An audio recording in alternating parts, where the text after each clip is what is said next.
Hello and welcome back to Business Matters at the Hindu with me, K. Bharat Kumar. Solar energy. When we use this phrase, it's easy to think of the sun as being out there, existing for billions of years and giving out energy for free. And you're saying we have the technology, what are we waiting for? Let's convert all of that energy into electricity. But like with all good fortune, little comes for free. There are costs with regard to procuring photovoltaic cells, having land to set up these panels, maintenance costs, distribution costs, and so on. Although solar energy costs have plummeted in the past decade. But if we look at capacity additions, it still has some ways to go before it meets thermal capacity that we have. Just for the context, thermal capacity in the country is about 236 gigawatts at the end of July 2022. Renewable energy is about 114, of which solar accounts for 57 gigawatts. But before we get into the challenges that the industry is facing and how economic policy can help, a little bit of a look at the science behind this. Stay with me. How is solar energy converted into electricity? As the Punjab Energy Development Agency explains so lucidly in its blog, solar panels, or also called modules, contain photovoltaic cells.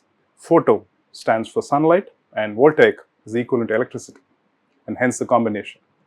Each photovoltaic cell has a wafer of silicon. Silicon is a conductor of electricity. Each wafer has two layers, one that gives out electrons and another that accepts these excess electrons, hence setting up an electrical field. You may know that when sunlight comes to us, it comes to us in the form of packets or photons. When photons strike these photovoltaic cells, they literally startle these electrons into motion. And physics tells us that when electrons start moving, electricity is generated. How quickly are we adding solar energy capacity to our grids?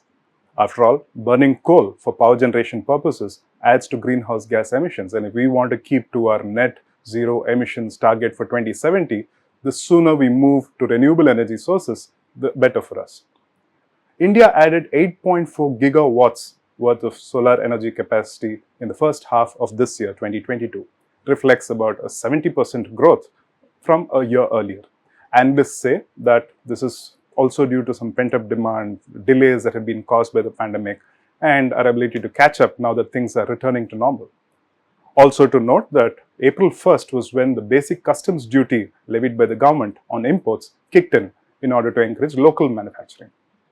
ICRA's senior VP and co-group head Girish Kumar Kadam says that he expects India to add about 13 to 14 gigawatts of solar energy capacity this financial year ending March 2023. You may have read that India had set for itself an ambitious target of reaching 175 gigawatts worth of renewable energy capacity by the end of this year, 2022, of which 100 gigawatts was to have come from solar energy. At 57 gigawatts of capacity, we are well behind our target. Recently, the government clarified to the parliament that about 49 gigawatts worth of capacity was under implementation and 17 more gigawatts was at the tendering stage. So in all put together, capacity, implementation and tendering all put together, we've exceeded just about 123 gigawatts. So some consolation there. Where does India get its equipment in order to be able to generate solar power? You guessed it right, China, the exporter to the world. 85 to 90% of all equipment we need in order to be able to generate solar power comes from China. It could be cells or it could be modules. As we saw earlier in this discussion, the Indian government imposed a basic customs duty effective April 1st this year on all imports in order to be able to encourage local assembly and manufacture of equipment. But gestation periods are long. Even if a company says, I will put up a plant in India now, it could take up to 3 years for the plant to become operational. But still, India must make efforts, even if results are only visible in the medium term or the long term, to be able to develop its own local ecosystem of solar energy equipment supplies without depending too heavily on imports. After all, the energy security for any country is too critical to allow for dependence on single nation supplies. In this case, the single nation is China, another neighbor for India with whom we've had relations that have been far from warm in the recent past. Media reports have it that earlier this month, the government of India had lowered its own target for 2030. So now, as a country, we will be targeting about 820 gigawatts worth of total power generation capacity in the country, of which about 50%, say 400 or 410 gigawatts, would be from renewable energy sources. This is lower than the earlier target of 500 gigawatts we had targeted for renewable energy by 2030. It stands to reason there have been just too many imponderables in the past. It could be the pandemic itself, which brought all of us to the standstill across the globe. It could be pandemic-induced disruptions in the semiconductor supply chain and our own administrative networks inside the country that could be blamed for delays. We'll take a look at that in a short while. Solar power can reach our houses, offices, or factories in one of two ways. One is through the state distribution networks, distribution companies owned by the state governments that have traditionally supplied power to us. Or it could be from power generated on your rooftop, evidently called rooftop solar. You set up your own panels and you draw power from that. While capital costs are still likely high for individuals to set up their own units on their terraces, the industry is far more open to it. Rooftop solar as a concept came to us with quite a few promises, but it has not yet delivered on all of those. JMK research tells us that as part of the original target, by December 2022, we ought to have had 40 gigawatts worth of capacities via rooftop solar. We will be missing the target by 25 gigawatts. Policies on metering is one of the many reasons why rooftop solar has not taken off as expected. Assuming I'm a car manufacturer in a particular state, I have large tracts of land on which my factories sit. I draw power from the state grid for my functioning, but I also desire to have solar panels on the roofs of all my offices and factories and generate some power, maybe not all of what I need, but some power. So I draw, for example, 100 units from the grid and produce, say, 25 units worth of solar power. Altogether, I use about 125. But not all the time do I need the power that is generated because of the sun's rays falling on these solar panels. Sundays, for example, I do not work. I don't need that power. So I must have the flexibility to give back to the grid. Some states say that net metering is okay. Some states say gross metering is required. What's the difference? Net metering is using a single meter and then measuring what goes into the grid from the factory and drawn back from the grid by the factory. That's net metering. So if I draw 100 and give back 25, I should be metered for about 75 units. Some other states say, no, we can't afford that. We'll have gross metering, 2 different meters.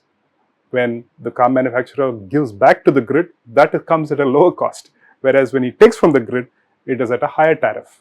So this kind of dampens enthusiasm on part of users to set up their own rooftop solar units. Sometimes regulations surprise users. Mr. Girish Kadam of ICRA, whom we quoted earlier in this discussion, cites a recent ruling by the MERC, Maharashtra Electricity Regulatory Commission. The commission said grid support charges would apply if rooftop solar by a particular entity or a set of entities went beyond a certain capacity. Industry watchers refer to these as innovative charges.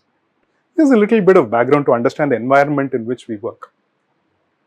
Across India, state-owned distribution companies have accumulated losses running to the tune of about 5 lakh crore of rupees. All their accumulated dues together that they owe power producing companies runs to about rupees 1.1 lakh crore. In this context, it is very difficult for state-owned distribution companies to find incentives to make tariffs lower for these power users. Your next obvious question would be, why can't we store power if rooftop solar policies are not supportive for users? After all, we store power in our batteries for mobile phones and laptops. Sure, we can do the same for solar energy as well, but costs are too high. ICRA contends that at $300 to $350 per kilowatt, it is way too high even for industrial users. Capital costs have to reduce by 50% to make it competitive. Interestingly, the Ministry of Power has mandated not only renewable energy purchase obligations for distribution companies, but also energy storage obligations, which are set to increase gradually over the next few years. This hints that expectations abound that storage technologies are set to improve. Now let's see what challenges the industry is faced with currently. Delays in payments to power producers, as we saw earlier, is a big red flag for investors. ICRA warns us that as it is, solar power prices had touched a low of rupees 1.99 per kilowatt hour in November 2019 before rising to the 2.20 to 2.40 range now. It says that prices need to rise even higher in order to be viable. And because of COVID-19 disruptions and now the war in Europe, sourcing costs have gone up to 30 to 35 cents per watt compared to about 20 cents about 15 to 18 months ago. But changes are underway. Ms. Vibhuti Garg, energy economist, lead India of the IEFA, says that the late payment surcharge rule that came in June promises two key changes. So the first of these changes is this. Whatever arrears that were due to generating companies that were outstanding as on June 3rd this year need to be liquidated in a prescribed number of installments. So about rupees 1.35 lakh crore worth of dues to generating companies were committed to be liquidated under the scheme. Transition financing support was also committed to by the Rural Electrification Corporation and Power Finance Corporation to help implement this reform. The first installment of about rupees 4,620 crore was paid to generating companies in early July. The second mandate was that distribution firms have to pay their current dues within a time span of 75 days. Failing this, the central system operator can bar these distribution firms from participating in the short-term power trading on the exchanges. So these norms are the latest in a series of reforms that India has attempted only partially successfully in order to make this sector healthier. There is no guarantee that this would be successful or would not meet the same fate as its predecessors had. But if trends from the last week are anything to go by, it gives hope to investors. Last week, the central system operator actually barred 12 states and 1 union territory from participating in trading of power on the spot exchanges because they had not paid their current dues to power generating companies. And quickly enough, many of these states paid up and were able to participate in this trade. Before we sign off on this episode, here's a short aside on the life cycle of solar panels. Sections of the media had raised concerns that life cycles had been coming down over a period of time. Solar panels work like batteries that go into your electronic gadgets. If there are 2 or a set of 4 batteries and if only one of those batteries suddenly goes dysfunctional, you're encouraged to change the whole set. Likewise, if an industrial unit spots one particular panel whose glass is cracked or if it's suddenly gone dysfunctional for no particular reason, then the unit may choose to change the whole array of solar panels and commission a new array because the focus is on producing goods rather than focus only on savings in power. Mr. Kadam of ICRA assures us that 25 years is still the life expectancy for solar panels. It's evident in the warranties that OEMs or original equipment manufacturers offer users. ICRA says that deterioration is common and is to be expected every year. It's slightly high in the first year, about 1% in terms of power producing capacity. But overall, if you see, it's about 0.5 to 0.75% per year. That is something retail and residential users could live with. So that's it for now from us at Business Matters. Till the next episode, it's goodbye from here. Take care and have a lovely week ahead.